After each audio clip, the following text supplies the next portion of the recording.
Welcome to Rethink, the Financial Advisor Podcast. My name is Adam Holtz. And this is Derek Notman.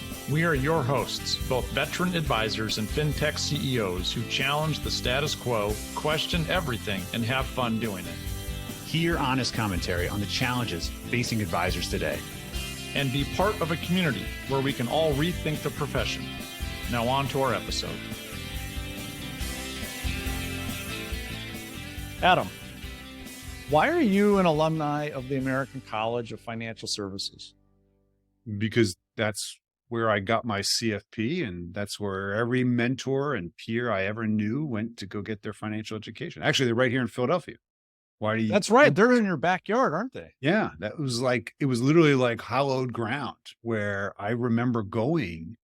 My mentor brought me 25 years ago to an event at American College. It was amazing because there it was every single company was represented there. It wasn't just our company. Yep. At the time. It was a melting pot, and it was highbrow. I mean, I remember going back to Bryn Mawr where it originally was, and it was like, wow, this is serious. There's an actual financial services college that gives degrees. They even have a doctoral degree and a master's degree in financial services. So why do you ask? Well, so they have insights to our industry and profession, unlike probably any other organization, company. I mean, they represent upwards of 95% of all insurance and wealth firms in our country. Wow. And again, as you are, I am also an alumni. I have been since a long time. I got my LUTCF. That's how long I've been around. And so they're doing some really cool things. You're right. It is hallowed ground for sure. But because of what they're seeing, they're starting to make some interesting changes. And they've been around for almost 100 years, 1927. Wow. But they're almost acting like a startup a little bit, which is cool. When you think about like pivoting and being a little more nimble. And this is why we're bringing on George Nichols, our special guest today, is that is really interested to see where they're going and what they're seeing. It's interesting. They moved. I had an opportunity to do some of their programming. I guess maybe 6 months ago, they were doing an educational program where they're providing CE to all of their constituents and go and listen to it. And I was lucky enough to get asked to do this. And I was so impressed with their operation, how modern it is, and how much value they're still bringing, especially in this post-pandemic world where you can't really go on site. They're educating tens of thousands of advisors every single year. And they've even started to dabble in consumer. And I think this is really interesting what George brought to the table. So help those of us that don't know George, who is George Nichols? So George Nichols III, by the way, really cool dude. Dad, hopefully he's going to be one of our rebel dads here at one point, right? It's just a super great guy, really fun to chat with, but he's currently the president and CEO of the American College of Financial Services. But interesting past. He was an executive VP at New York Life for a long time, which is actually where I met him initially and saw him talk. He's been very active. IPAPAC, it's, the more of the political side and helping with our industry and being on Capitol Hill. And also some really cool things is that he was the first African-American president of the National Association of Insurance Commissioners and also Kentucky's first African-American insurance commissioner, which is really cool. He's definitely been a trailblazer in the work that he's doing. And that's what's so cool is just now he's at the helm of an amazing organization that's reached so many advisors and continues to do so. That's why we wanted to bring him on. Like, what are they seeing? What are they doing? Yeah, I thought this was really revealing and nothing else. Just his energy is great and just great laughing. And so I hope you all enjoy this. Let's listen to hear George. George, thank you so much for taking the time to spend time with us in the community here. We're curious, what's your unique perspective of the advice market today? It's disappointing that I say this, but I believe that there's still many advisors who are failing to really meet what the client needs and wants. They're promoting what they sell. They're promoting what they're incentivized to sell, where they get paid. And I fully get that. But when I look at the stats, there's a research that was out by Herbers and Company that said 90% of the people who have an advisor want tax advice, and only 74% of the firms provide it. When they say they want retirement advice, their retirement advice that most advisors give is very limited. And so I think that we've got to do a better job as advisors in actually paying attention to what clients want and need. As I was talking to Derek about this, my view is that, if you are affiliated or work for a particular firm, you're usually promoting what they have to offer. And I get that, but it isn't always what your client may need. And when you look at people that have $250,000 or more in assets, they're probably getting a little bit more in need of broader financial services needs. And I don't think we do that well. So that's the first thing. And the second thing is that I'm seeing a trend where the more successful advisors are those who have specialized. When someone says to me, I got a CFP or a CHFC, here's what I say to them: great, you got the table stakes. Well, what's next? Do you specialize in something?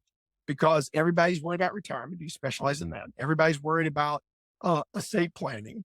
I think all of us are going to have to start thinking about disability, not disability insurance, but the fact that my father had Alzheimer's and I got to rethink my financial picture.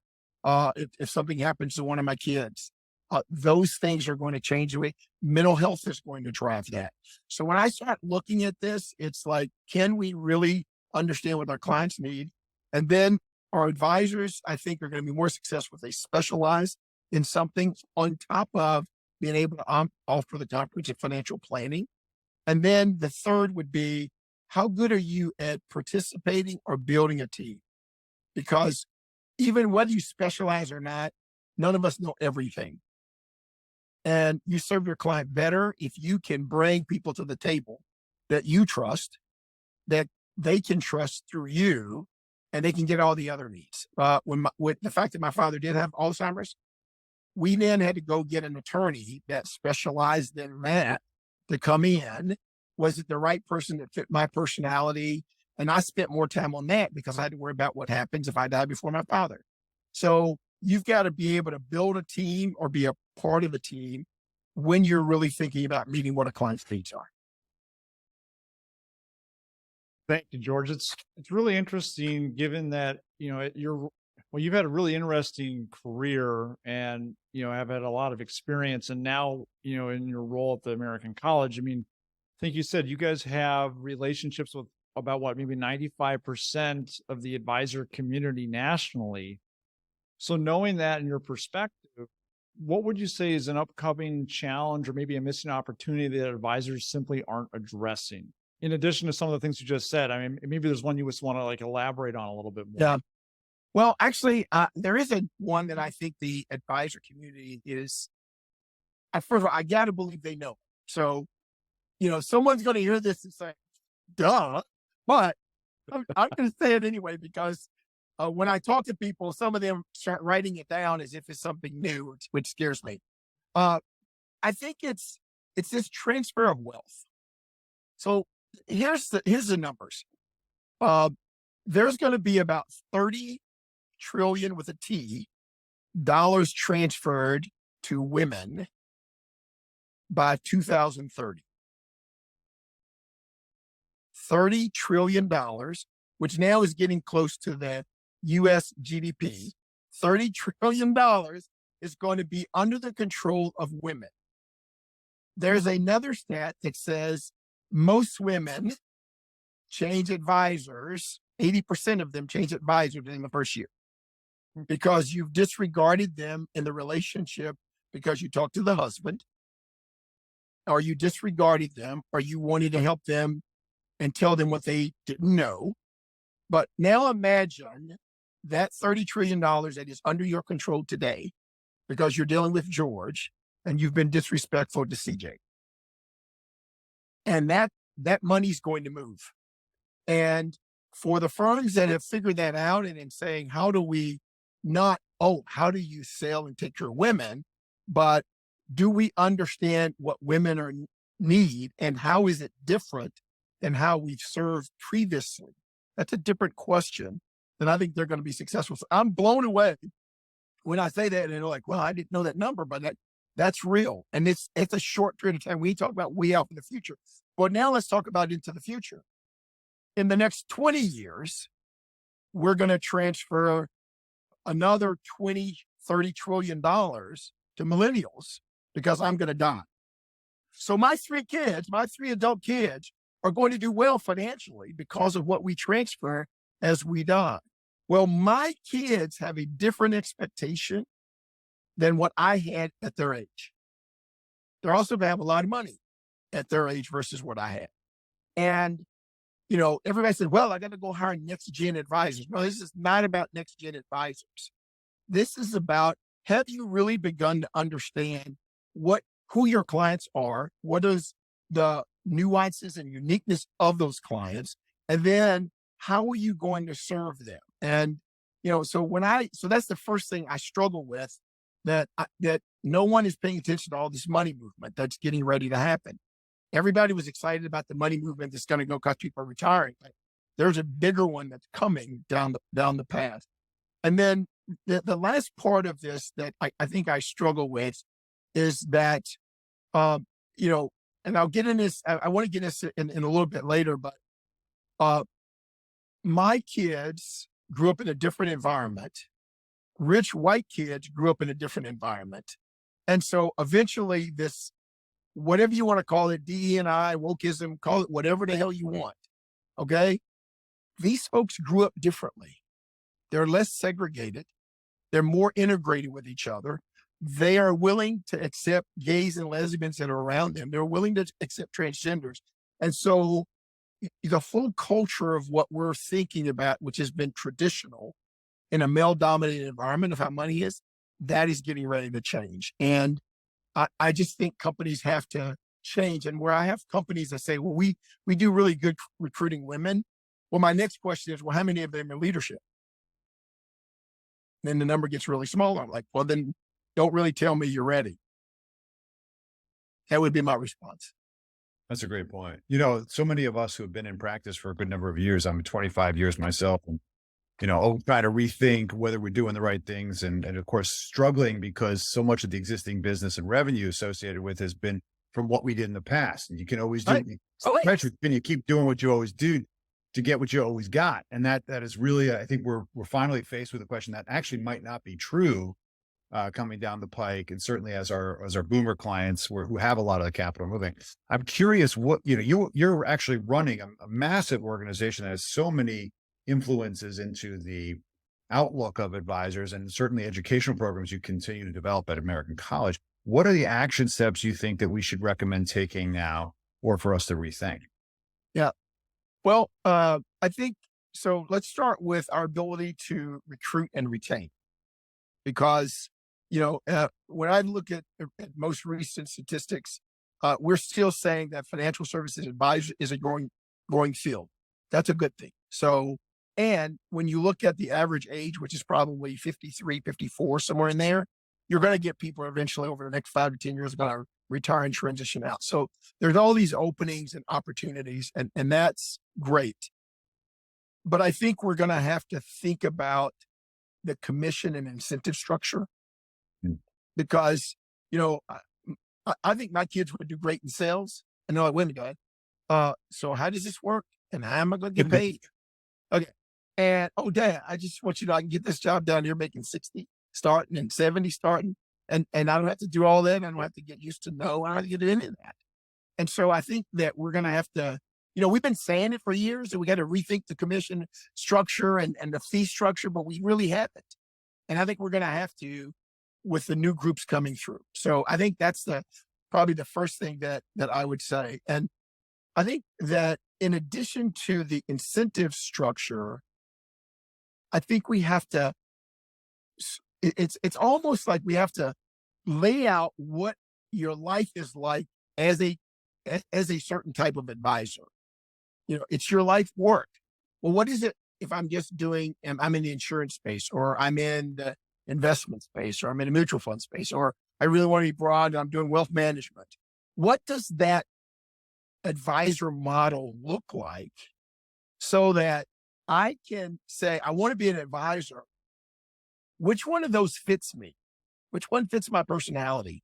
And then I know I got to start from the bottom, but I know where I'm working toward. And then your mentors, the American College, can put the right package around you to get you where you need to be at from a competency standpoint and a skill and knowledge standpoint.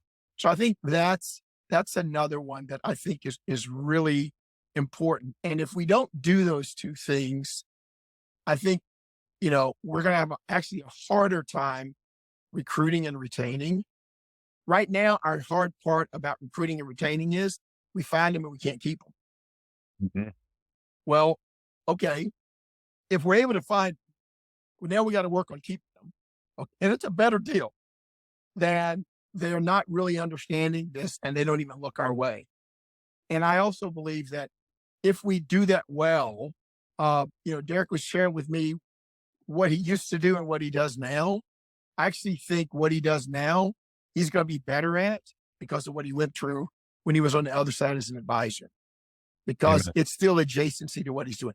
That's exciting. And now we can really talk about career development and my life's work, which is sort of something that we try to promote at the American College. George, all of that resonates so much. And I'm starting to pull out a theme from what you're saying here, in that we have this situation, this transformation, I think you said, where we're going to more of a client-driven experience all the way around. And we have to really lean into that, but even deeper, like personalization, demographics. These are all things that are becoming so much more important, both at a firm level and at an individual level. Because we have this, like the whole process of advice, planning, investing, whatever you want to call it, is really shifting. So it's just cool to hear you say that, given your perspective. Like, Adam and I have had many conversations around this, and it's validation. This is what's happening. It is. And I'll tell you that you all are having a conversation. I think there's a lot of other people having a conversation, but the financial services industry as a whole, whether you're looking at the advisor side or even on the manufacturing and product side, we evolve very slowly. So I think that's what's happening. But the thing that I'm seeing is we may be evolving slowly, but the marketplace is not. The marketplace is evolving quickly. Just think about, everybody talks about, whether there was appropriate oversight or not on Silicon Valley Bank. What was the most amazing thing to me is being able to move billions of dollars on my phone. That was what was amazing to me. And that when I talk to my kids and they're saying like, Dad, I need this, or Dad, I need it, the first thing they say, and I'll Venmo you. And I'm like, well, your daddy don't take Venmo. And they said, well, I can't pay you. And I said, well, then I can't give you no money. But because we're like in two different worlds. But they are moving down that space that's totally different. So what's happening is we as an industry are going to have to speed up to do this, to meet what those customer needs are, because they are totally different. I'll tell you a quick story. We were working on my wife and I worked on our estate plan. It's about 10 years ago. And we went in and we brought the kids in, and I told the kids how much money we were leaving. And my advisor said, are you sure you want to do that? And I said, yeah, I don't think anything's going to kill us. I said, but the point is, I don't want them dealing with our death and then finding the shock of how much money we're leaving, whether it's more than they thought or less than they thought. I don't want them to deal with it. I just want them to deal with the loss. And then everything is set up while they mourn, and then they could just step right into it. And I want them involved in it now while we're alive. So really well. So we're leaving, and we were down in Florida, and we said, let's get some bikes. And we went riding around on bikes around by the beaches and stuff. And Chuck said, hey, Dad, are we all done? Do we have to keep him? And I said, well, no, why? He'd be a great granddaddy, but he's not going to be my advisor. Oh, your advisor. Wow. Think about it. That's why I'm thinking of this transfer. That's 10 years ago. That's not what I'm sitting here telling you all this wealth transfer. I wasn't thinking about this 10 years ago. I was just thinking my kids didn't like this old man. But no, it's just a different, and then I would tell you, so I told him, and he hired a young person, but it's a young person that doesn't know much. And, my kids do live in a family where the father is head of a financial services college. So we talk about it a lot. My kids know more than these new people coming into business just because you wanted a young person. Very interesting. We've heard this theme a bunch of times. And I'm glad you're repeating it because it warrants being heard again and again from real experiences like the one you just talked about, not just the stats that 90% will turn over, but this guy, my kids are saying, hey, we ain't going to keep Joe. Right. Not gonna happen. Not gonna happen. And Dad, so just let me tell you the rest of the story. As I've tried to find an advisor that they're comfortable with, and I'm comfortable with at my level, has been finding a needle in a haystack. And the thing is that, so we talked about team. Well, if I could find somebody that has 60% or 70% of what I'm looking for, and then they understood what I was saying to them, and they say, now I got 2 people that I can bring in on the other parts. Okay, then bring them to the table. We can meet them. Well, you could close that deal with me quickly, but they can't because they're not thinking that. We talk about this a lot, actually, just in recent podcasts. We said that we are not just planning for the clients, the whole household have to be thought about. Yeah. That means that the next generation, in fact, the X generation we're seeing is taking over for the boomers early because the boomers are saying, I don't want to learn new technology. You just take over your son, daughter, or whatever, and they're bringing in their own advisor. And hopefully they're retrofitting on the tech side and the accessibility, the literacy, and of course, empowerment. That's really cool. I got to ask this question. How do you think American college is going to change in the next 10 years? And how are you setting them up for success to support this next evolution? Great question.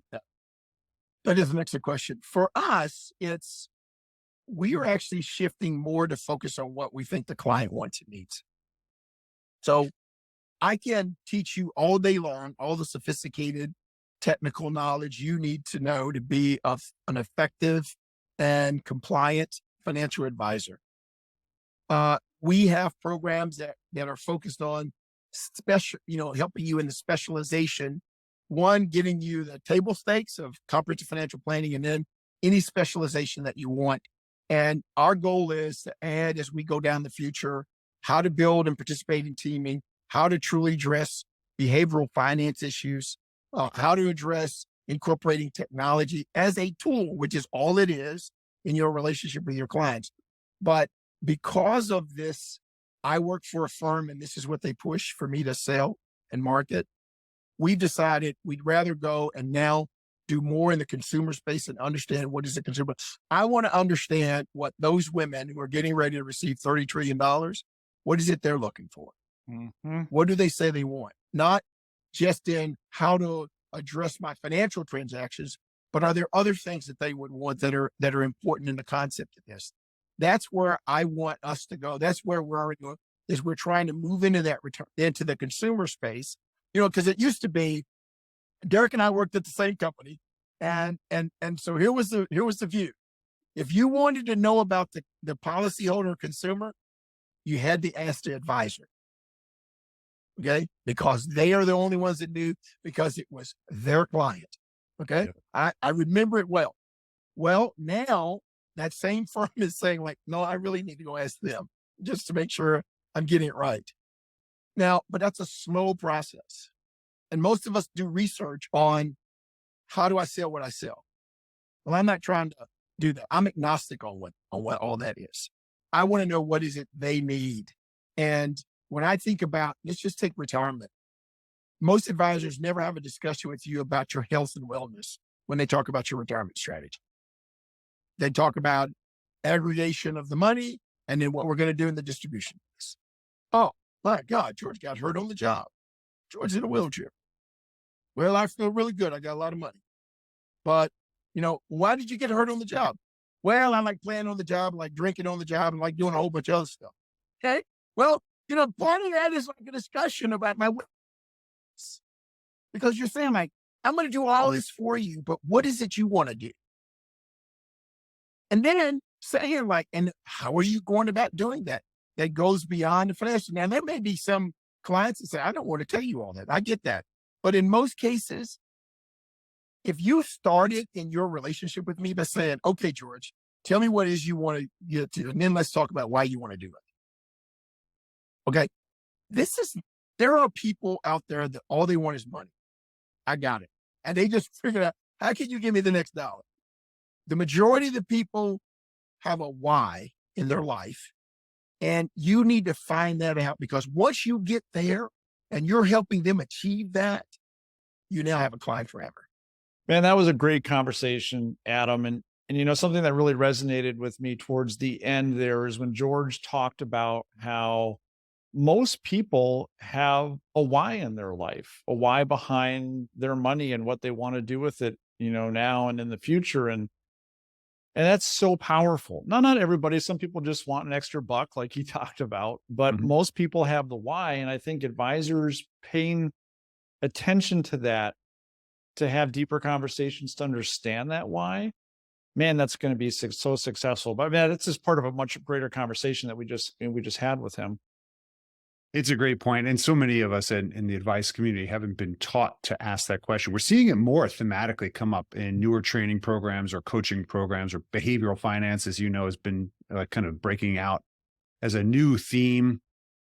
But it's true. I don't know that a lot of advisors have found good ways to ask about people's whys, because it's not necessarily a comfortable question, nor does it always get associated with, oh, this is a technical advisor or this is an investment advisor. Now they're asking me why. I thought they should tell me whether I should buy or sell. Like, why?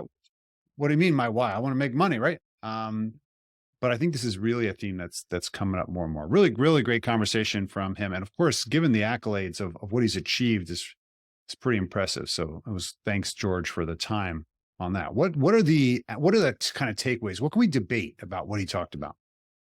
Well, he brings this up in a couple different ways, but he's talking about, can advisors actually differentiate?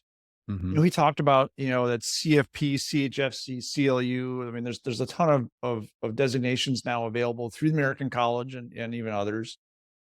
And he talks about how they're all table stakes now. So one is, I guess, do you believe that? Are they table stakes? And two, if they are, how does an advisor differentiate? It's funny. I was a CFP very early on, and just like you, and I used it in the early days, probably to bolster my credibility in the space 20 years ago. And, I wanted to be a financial planner. I wanted to look like a financial planner. I wanted to be able to answer that question. Then over time, I actually dropped it because I found I wasn't getting marketing value from it anymore. But then I actually went back and did all the CE and brought it back, because again, it did actually lend itself to more credibility to my differentiation strategy. At least that was a perception that I had for myself. So today I'm a CFP again, and I pay my bills and pay my dues into my CE. And I'm like, oh gosh, it's like a project, as we all know. But I am seeing everybody have some kind of designation as a marketing differentiation. Whether I see people actually applying CFP, we'll call them ethics and process, I don't know if I can say that that's true. So I think there's one thing to be said for the marketing and one thing to be said for the actual process. It's not always. That's interesting. Are advisors getting it for just the marketing aspect, or are they utilizing what it really means to be one? It's funny. I had my CHFC before my CFP. And I remember I ordered from the American College the beautiful little trifold brochures of the CHFC, and I would discuss with my clients what it means. So it was definitely a marketing credibility thing. But I think now, confidence business, right? I mean, 100%. Confidence business. So, well, I mean, Adam, if you're going to go to a doctor or a tax professional or a psychologist or a lawyer, the bare minimum is they better have the MD, the CPA, or, whatever, right? Like, I'm not going to want you cutting me open if you don't have your MD at least. Right. But then after that, like, well, what's your specialty? I need heart surgery, but you specialize in feet. Probably not a good mix, right? Still says MD, man. Right. What's the joke that you told me a while ago? It said, what do you call the lowest GPA student from med school? A doctor. So what do you call the guy who gets a 70 on his CFP exam? Yeah, a CFP, right? CFP. So I think George is onto something there. There has been a shift in more and more. I'm glad that people are getting these credentials. It is important. You do learn something by going through this great curriculum. Yeah. But it's kind of like, you better have the MD, give me more than that. What do you specialize in as an advisor? Like, why should I pick you over the next CFP or CHFC or CLU, right? Yeah, I think that's a great point because, it's true. When you think about a physician, you expect that they're a doctor, right? The health insurance, them, right? So they've done their due diligence. So we know that they're reasonably credible, that the hospital chose to put them on the rolls there.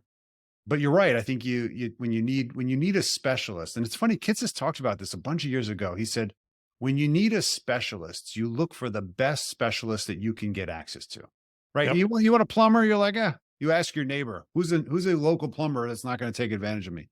But when you have some strange cancer disease, you look for the best person you can get to, and you look for credibility everywhere. And I think that was his point, really relating to client expectations. And something that you brought up before, which is this idea of putting the problem before the product. And can you actually associate yourself as being the problem advocate, right? I basically help you understand and solve problems. I just bring solution XYZ. Yeah, this goes into a deeper, bigger theme that George was talking about, is that there's this massive shift of client expectations. Mm-hmm. And you're right. I mean, if all you can sell is one product or a suite of products, you've got a bucket and a hammer. Pretty soon, everything starts looking like a nail, right? Mm-hmm. And that may not be like, hey, I need you to replace my window. I don't want you to hit it with a hammer, right? Like, slow down a little bit. Let's try and glue a bunch of nails. Look at that. That doesn't work. So there is this shift and focusing on problem. And he used a good example, like disability insurance. I think he mentioned how his dad had Alzheimer's. Don't focus on the insurance. Focus on, here's how we help people that have gone through this experience and have these problems. Yes. Which is a great way to differentiate, to go back to our first point. Yeah. I mean, I think a lot of advisors tend to do that, right? They say, I don't just do investment management. I do retirement planning, or I do retirement distribution planning, or I don't do life insurance. I do estate planning. Right. And life insurance may be the way that I monetize it, but I think there's a real keen eye to selling the problem as opposed to selling the solution, especially in your differentiation. And then, of course, be the best estate planner you can get to, just like that analogy that I talked about, Michael Kitts is talking about, with how can you be the one who's sought after in the marketplace as the best in that category. Exactly. I do estate planning for business owners who have family-owned issues in the state of Delaware, who like dogs and go skiing on the weekend, right? Like, the more specificity you can be the best at that end, it's going to really be a way to differentiate. No question. And as a consumer, I have expectations. I know what my problems are, at least generally. Mm-hmm. And all of a sudden I find this person that likes skiing and dogs and is in my state and helps people with small businesses. I'm like, well, that's me. Yeah. Instant credibility. You've differentiated. Now your CFP credential means a heck of a lot more to me than the next person. Well, that niching that we've done several podcasts on before, but whether it's good to niche or not, is an interesting one, because he does also bring up the complaint that a lot of consumers want broader advice, not always just specific. So I think getting specific advice for my specific problem is an attraction strategy for marketing, but also being able to deliver a broad swath of products and services, whether that's legal, tax, insurance, and investments, maybe even banking, maybe even financial coaching. It's going to be more important that we actually provide more services to the existing customers. And we've heard that one before, haven't we? A number of times we have. And he even talks about, that's one of the success factors he sees, is what's your ability as an advisor to build a great team that can do all of these different things. That's another differentiator. So maybe bring together all the specialists that you can, so that you build a Justice League or an X-Men or I don't know, some kind of analogy here that you can handle all the problems. Well, the old A-team. Remember the old A-team? There you go. 4 guys that could solve every problem. Actually, that would ask the question, well, what is MacGyver then relative to A-team? Oh man, Which would you choose? I would want MacGyver to ride along in the van with the A-team. That's what I would want. He should join the A-team. He should join the A-team. Just bring his duct tape and he can solve all problems with all the the problems. Swiss Army Done. Duct tape. It's funny actually because that throws back to our generation, right? Because in the same vein, I think a lot of advisors are trying to play MacGyver, right? And that's an interesting analogy. Are we a MacGyver? Or are we trying to build a team, or whatever your favorite team was out there on the I love that. That actually makes a ton of sense. And nothing wrong with MacGyver. He did quite well. But if the client's looking for the A team and you're only MacGyver, and that's what George is saying, is that the client expectations, what they're looking for, how they're looking for it has changed. And he even talks about this with this whole wealth transfer thing going on. Yeah. You know what I just realized? Actually, you know what a tech-enabled advisor would be? What's that? Knight Rider. So okay. maybe you want to be the advisor the Hoff, or is the advisor Kit? No, the advisor's David Hasselhoff, and Kit is basically his whole tech stack. So you were saying that all advisors are the Hoff now. Okay. That's right. They're all, so then you can go into Baywatch. That's what their retirement job is. Okay. Retirement job awesome. is Baywatch on the beach. Do you think we could get a picture of George we could put into like an A team or the Hoff or something? That would be pretty cool. Maybe get him on Baywatch. Absolutely. I don't know if we have those kinds of connections anymore, but the shows are closed. I think they are canceled. But that's an interesting thing. I mean, I can imagine if you're listening to this podcast, you're wondering, which one am I, right? Am I any one of those things, or maybe I'm the Hulk? I don't even know. But I think the point is that there's lots of fun analogies to, I think, relate to what George talks about, because clients want different things and not every client wants the same thing. And I think that's an important aspect, to choose a direction and to start chiseling out a category. I loved what he said about the wealth transfer opportunity and about not wanting your dad's advisor. What did you think about that? Well, we can chuckle about it, but it is the hard truth. I mean, you and I both have kids that are almost the exact same age. And it's interesting. I'm starting to see how what they think is cool versus what I think is cool. Mm-hmm. And they tend to be different. Not Knight Rider, by the way.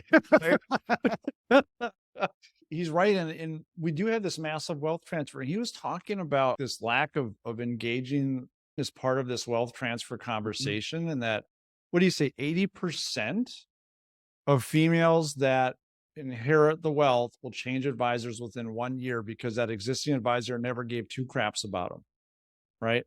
And it's a real shame, but it's a real opportunity too, I think. And just addressing that, this is a bigger conversation that involves multiple parties. You should probably involve all of them. Mm-hmm. Right. No, it's true.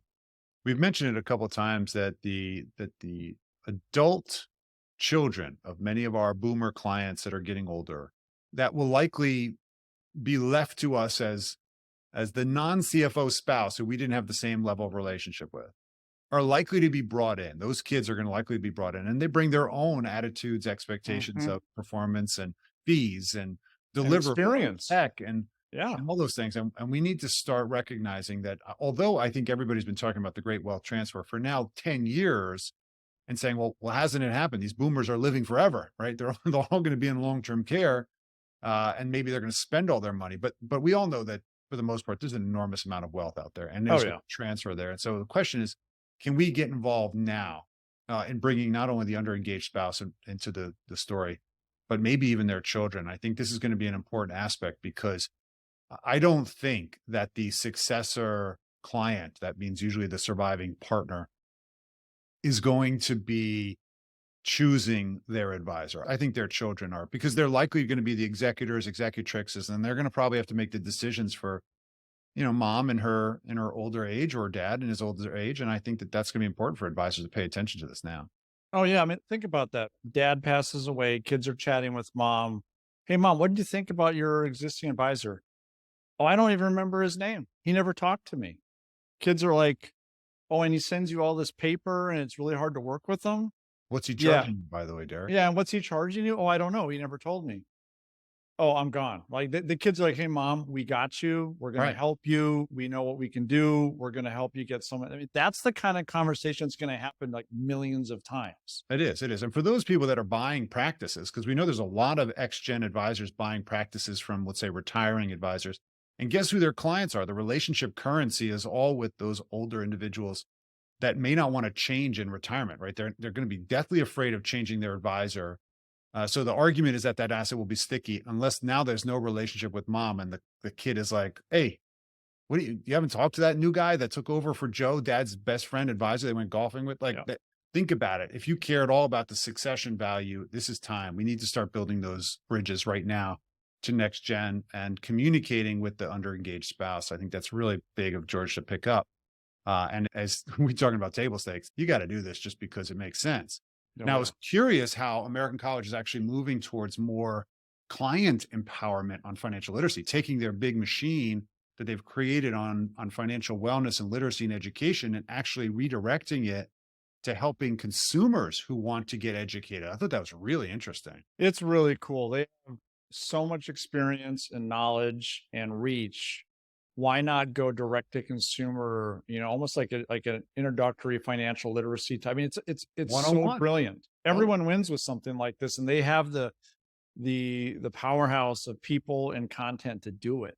Well, what happens if they install this in the colleges? What happens if they install this in the high schools? I mean, the reality is that certainly people who are interested in learning more about Finance 101 or getting literacy, it seems to me that the market TAM, or the total addressable market, is massive, right? But think about what they could do that socially if they start getting and creating standardized education for next gen. I think it'll really accelerate what we talked about previously, which is an empowerment of the adult children, I think, and maybe even the millennial children that are going to likely take the assets of the boomer generation. So, well, what's really big.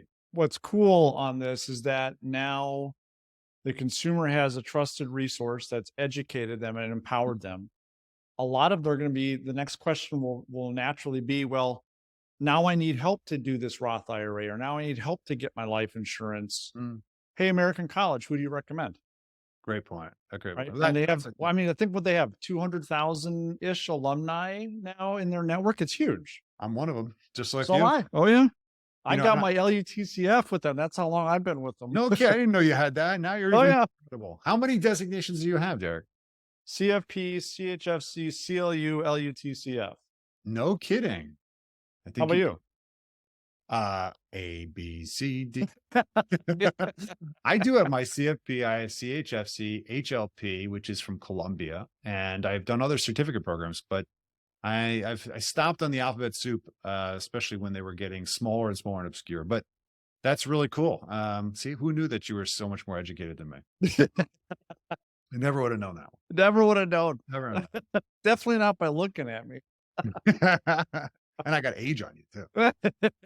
All this was really cool to hear from George. And actually, I'd had conversations with his team a couple of years ago, learning that they're really focusing on also HCBUs and how they can empower a whole bunch of generations that are generally disenfranchised with financial education.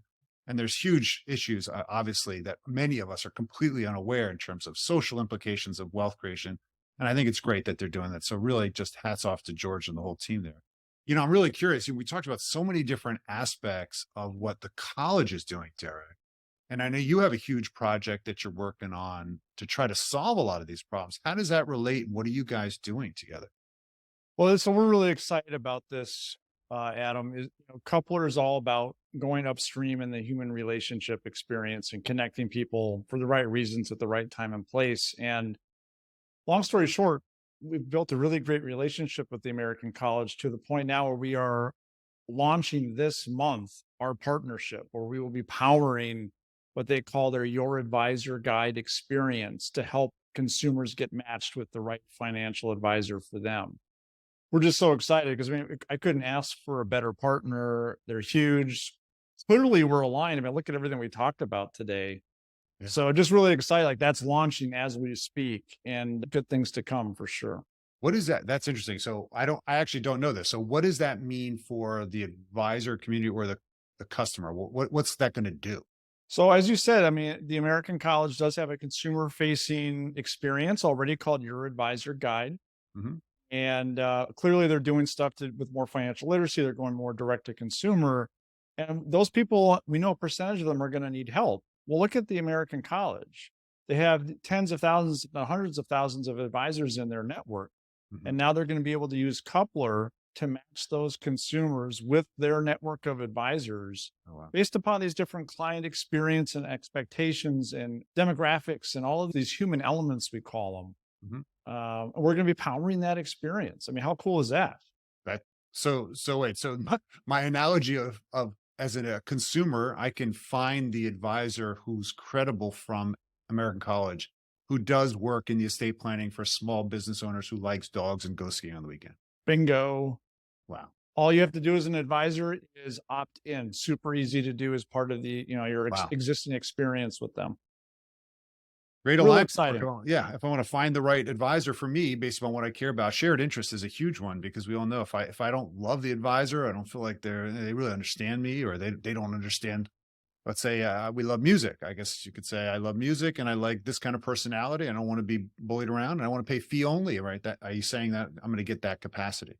Yeah, we get into the weeds quite a bit. Really quick, simple, beautiful experience, but it's a consumer driven one too. So we give the consumer the opportunity to get what they want. And as George said, I mean, most people have a why. That why is pretty personal. That is, yeah. If I'm going to open up and tell an advisor my why and my financial skeletons and all of these things, darn it all, I better make sure I have rapport and trust with them based upon these different shared commonalities. Very cool. That's pretty awesome. I look forward to seeing that myself. I'll sign up since I'm an alumni as well. All right. You get your first customer. That's exciting. Cool. Well, thank you, George, for doing this. It was a really interesting, and of course, we love what you've done and been able to achieve. Certainly someone who's going to, I think, continue to do great things in our industry. So thank you for all your contributing, George. And of course, for lifting so many of us in industry and outside of it. I think it's a really great testament to your work. Derek, as always, appreciate your partnership on this project. Anything you want to leave us with? No, great conversation, George. Thank you as well. And if you're listening, hopefully you enjoyed this and got a few laughs in the process. Make sure to follow us. Send us a question if you want us to debate something, and just go keep being awesome. There you go. Keep it awesome. Keep being awesome. Yeah. All right, my friend. See you later. See you later. Thank you for listening to Rethink, the Financial Advisor Podcast with Holt and themThe. Be sure to subscribe now and join the ongoing conversation. The information covered and posted represents the views and opinions of the guest and does not necessarily represent the views or opinions of AssetMap or Connector. The content has been made available for informational and educational purposes only